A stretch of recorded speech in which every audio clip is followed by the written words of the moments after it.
প্রায় ৯.৫ বছরের সম্পর্কের ইতি টানলেন ঢাকাই সিনেমার জনপ্রিয় নায়ক আরফিন শুভ।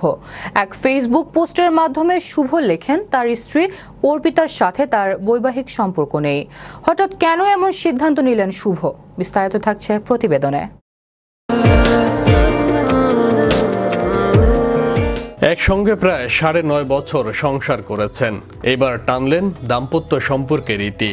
ঢাকা চলচ্চিত্রের অভিনেতা আরফিন শুভ এক ফেসবুক পোস্টের মাধ্যমে জানিয়েছেন তার সঙ্গে আর তার স্ত্রী অর্পিতার বৈবাহিক সম্পর্ক নেই, তবে আছে বন্ধুত্বপূর্ণ সম্পর্ক।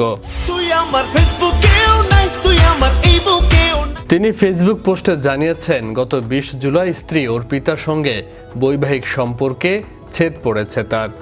আরফিন শুভ লেখেন, দেশের এমন পরিস্থিতিতে ব্যক্তিগত কোনো কিছু জানাতে যথেষ্ট দ্বিধা ও সংকোচ বোধ করছি, তারপরেও মনে হলো আপনাদের বিষয়টা জানানোর সময় এসেছে।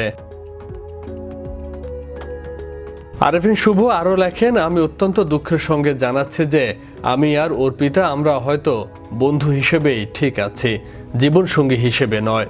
আমরা গত ২০ জুলাই এই সিদ্ধান্তে উপনীত হয়েছি, বন্ধুত্বটুকু নিয়ে দুজনের সম্মতিতে বাকি জীবন নিজেদের মতো করে বাঁচব।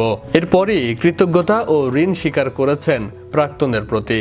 লিখেছেন, অনেক চড়াই উতরাইয়ের পরও অর্পিতা আমার এবং আমার মায়ের জন্য যা করেছেন সেটার জন্য তার প্রতি চিরকৃতজ্ঞ এবং চিরঋণী। ব্যক্তিগত জীবনের এই কঠিন সময়ে ভক্তদের জন্য শুভ বলেছেন, মা চলে যাওয়ার পর জীবনটা একেবারে শূন্য হয়ে গেছে, কিন্তু তিনি বিশ্বাস করেন ভক্তদের দোয়া ও ভালোবাসা তার সঙ্গে আছে, যেটা নিয়ে বাকি জীবনটা সুন্দর ও সুস্থভাবে বাঁচতে পারবেন বলেও জানান আরফিন শুভ। দেশের সাম্প্রতিক কোটা আন্দোলনের ঘটনা নিয়েও কথা বলেছেন এই ঢালিউড নায়ক। বিবৃতির শেষ অংশে দেশের সাম্প্রতিক ঘটনায় শিক্ষার্থী সহ যারা প্রাণ হারিয়েছেন তাদের বিদেহী আত্মার মাগফিরাত এবং আহতদের দ্রুত সুস্থতা কামনা করেন। সবার জীবনে শান্তি আসুক, দেশেও শান্তি ফিরে আসুক, এই কামনাও করেন আরফিন শুভ। ফ্যাশন ডিজাইনার অর্পিতার সঙ্গে ২০১৫ সালের ৬ ফেব্রুয়ারি বিয়ের পিঁড়িতে বসেন আরফিন শুভ। অর্পিতার বাড়ি কলকাতায়।